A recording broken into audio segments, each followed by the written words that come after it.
बिस्मिल्लाहिर्रहमानिर्रहीम। अस्सलाम वालेकुम। रेड आई न्यूज़ के साथ मैं हूं सना हुसैन। चलते हैं खबरों की जानिब। ईरान पर अमेरिकी हमले के बाद तेल की कीमतें 5 माह की बुलंदतरीन सतह पर पहुंच गई हैं। पीर की सुबह ब्रेंट क्रूड फ्यूचर की कीमत $1.92 2.49% इजाफे के साथ $78.93 फी बैरल तक जा पहुंची, जबकि अमेरिकी वेस्ट टेक्सास इंटरमीडिएट WTI खाम तेल $1.89 2.56% इजाफे के साथ $75.73 फी बैरल पर पहुंच गया।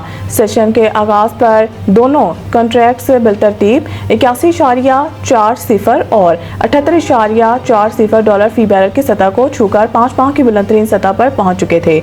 ताहम कुछ वक्त बाद इनमें मामूली कमी आई। ये इजाफा उस वक्त देखने में आया जब अमेरिकी सदर डोनाल्ड ट्रंप ने दावा किया कि उन्होंने हफ्ते के इख्तिताम पर ईरान की अहम जौहरी तंसीबात को मुकम्मल तौर पर तबाह कर दिया है। इन हमलों में अमेरिका ने इसराइल के साथ मिलकर कार्रवाई की, जिससे मशरिक़ वुस्ता में तनाज़ा मज़ीद संगीन हो गया। ईरान ने इन हमलों के खिलाफ शदीद रद्द अमल का अंदिया देते हुए दिफा का ऐलान किया है। ईरान ओपेक का तीसरा सबसे बड़ा खाम तेल पैदा करने वाला मुल्क है और तज्जिया कारों का कहना है कि अगर ईरान ने रद्द अमल में अपनाए हरम को बंद किया तो आलमी रसद का तकरीबन 5वां हिस्सा मुतासर हो सकता है।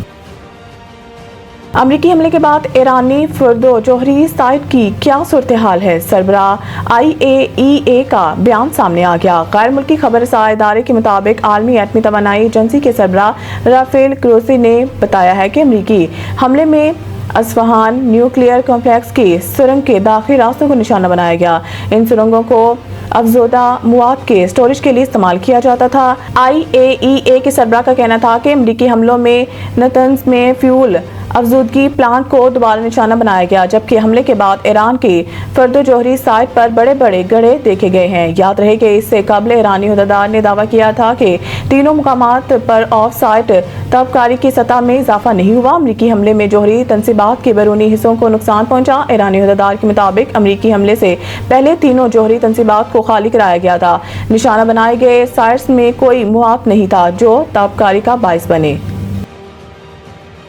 बिलावल भुट्टो ने पीपल्स पार्टी की तरफ से बजट की हिमायत का ऐलान कर दिया है। कौमी असम्बली से खिताब करते हुए पाकिस्तान पीपल्स पार्टी के चेयरमैन बिलावल भुट्टो जरदारी ने खबरदार किया कि अगर ईरानी न्यूक्लियर तंसीबात पर हमले के नतीजा में कोई रेडिएशन लीक होता तो इसका नुकसान सिर्फ ईरान तक महदूद नहीं रहता, बल्कि इसका नतीजा पाकिस्तान समेत तमाम पड़ोसी ममालिक को भुगतना पड़ता।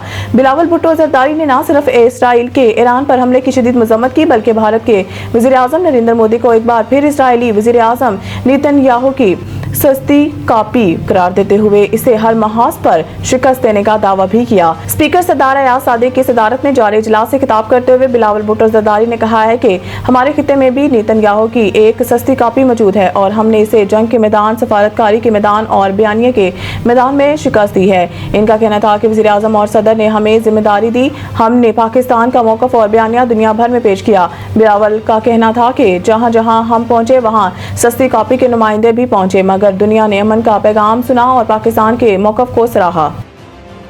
आर्म फोर्सेस के सिविल सर्विस में बगैर इम्तिहान शामिल होने पर वफाकी हुकूमत से जवाब तलब। सुप्रीम कोर्ट ने आर्म्ड फोर्सेस के सिविल सर्विसेज में बगैर इम्तिहान शामिल होने पर वफाकी हुकूमत से जवाब तलब कर लिया। जस्टिस मोइनुद्दीन खान की सरबराही में 5 रुकनी आईनी बेंच ने समाअत की। अदालत ने सिविल सर्विस रूल्स 1956 के सेक्शन 3 पर वफाकी हुकूमत को नोटिस जारी कर दिया।